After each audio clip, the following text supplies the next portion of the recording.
Good morning, YouTube. This is Chuck, and thought I'd talk about my old truck today. It's just a beautiful day out. It's March 6th, Monday, and I just renewed the license plates on the old truck here.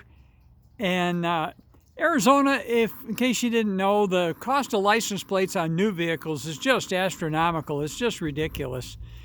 But on these old beaters, it's actually pretty reasonable. I just renewed it for 5 years for $60.70, I believe it was, maybe 66. Anyway, it was turned out to be $13.34 a year, and that's pretty darn reasonable. And emissions aren't required on old vehicles in the county I live in. I live in a rural county, and we don't have emissions anyway. But this old truck is a 1992. It's an old city truck, public works truck, and it spent its whole life here in town.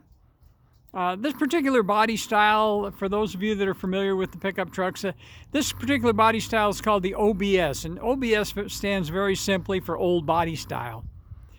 And this is my favorite style of Ford truck. I mean, I like my new one, but I really like this particular body style. They're easy to work on. I've had 4 of them.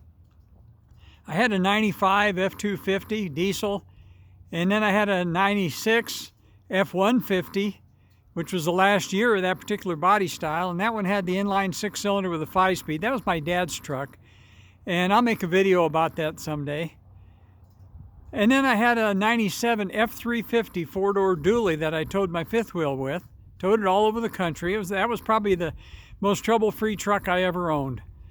And then a few years ago, I ended up buying this one. This is a 92.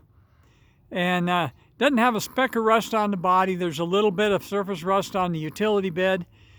This darn thing is just so handy. It's, the utility bed and the ladder rack. And, it's old and beat up enough that I don't really care whatever happens to it. I don't want to wreck it or anything, but about the only time I ever wash it is I crank up the pressure washer once in a while and blow the mud off it when it gets too dirty.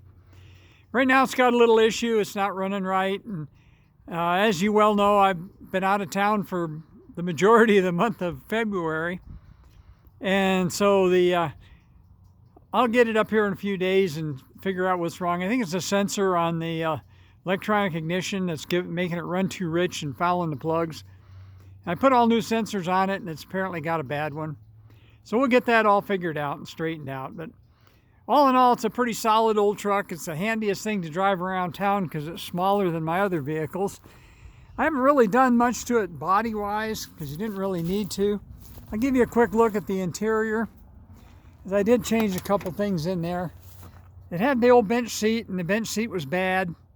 And so I was going to have that recovered, and it turned out my upholstery guy had this custom seat that he actually removed from another customer's vehicle, and he gave me a pretty good deal on it. It's about a $1,200 seat, and he sold it to me for $300, and it was the right color and fit and everything. So I put that in there, and then my little catch-all in the middle there for stuff. But for just driving around town, running errands and stuff, this old truck is just about perfect. So I think I'll wrap that up for now. I just figured I'd talk a little bit about the old truck, and I'll get back on it and get it running here one of these days. It's the weather's getting better. The weather's kind of stinky. The Farmer's Almanac said it was supposed to be a warmer and drier winter than usual, but usually they're pretty accurate. This time they weren't, and because it's been cold and it's been wet. But we're coming into a pretty nice period now, so spring is in the air, and we'll be getting this back running again and driving it again. So right now, as I always tell you, take care of each other, love each other. It's a wonderful life, and we'll talk to you later. So for right now, I'll just say peace out.